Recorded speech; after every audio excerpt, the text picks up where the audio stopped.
The breaking news tonight, as we mentioned from the Washington Post, is that the Trump administration tried to play politics with immigrants detained at our southern border.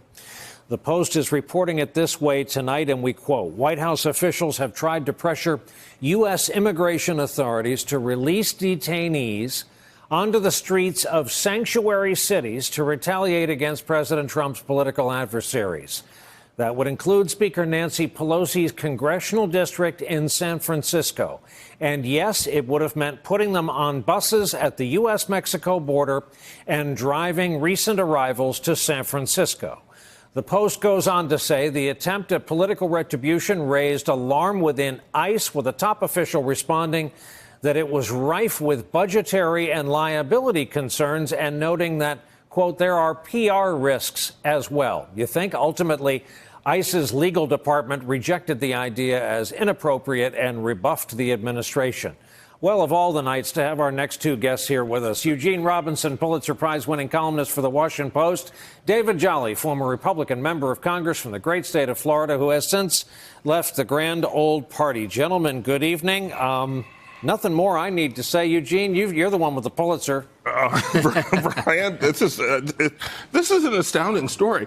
The Post story goes on to say this idea seems to have originated with Stephen Miller, the White House advisor on immigration and other matters, who seems to be basically functioning as the White House chief of staff now. He orchestrated a purge of the Department of Homeland Security in the past week, and it appears that he had this bright idea of busing these recent arrivals to Pacific Heights or wherever in San Francisco. Could have also included Chicago, New York. We don't know the lengths to which they would have gone to.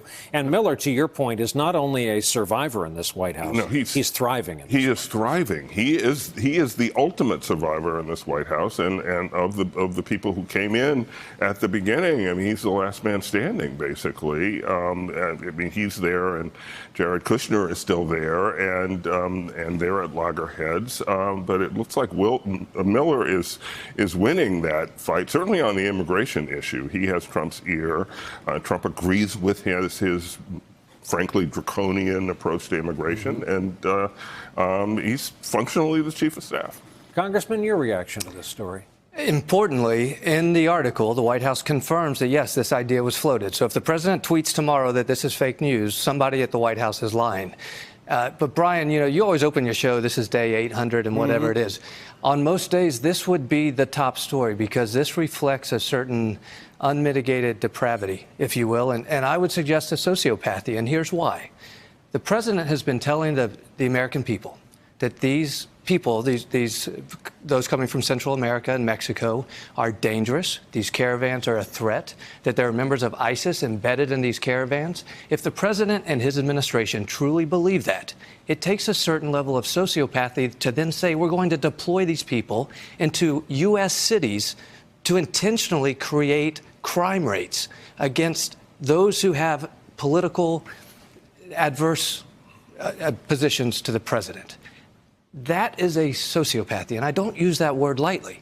If the president believes these are criminals, and his top advisor is saying we're going to move these criminals into Nancy Pelosi's district or perhaps into Rahm Emanuel's city for the sole intent of causing crime rates to go up and settling a political vendetta, that's sociopathy. Hey there, I'm Chris Hayes from MSNBC. Thanks for watching MSNBC on YouTube. If you want to keep up to date with the videos we're putting out, you can click subscribe just below me or click over on this list to see lots of other great videos.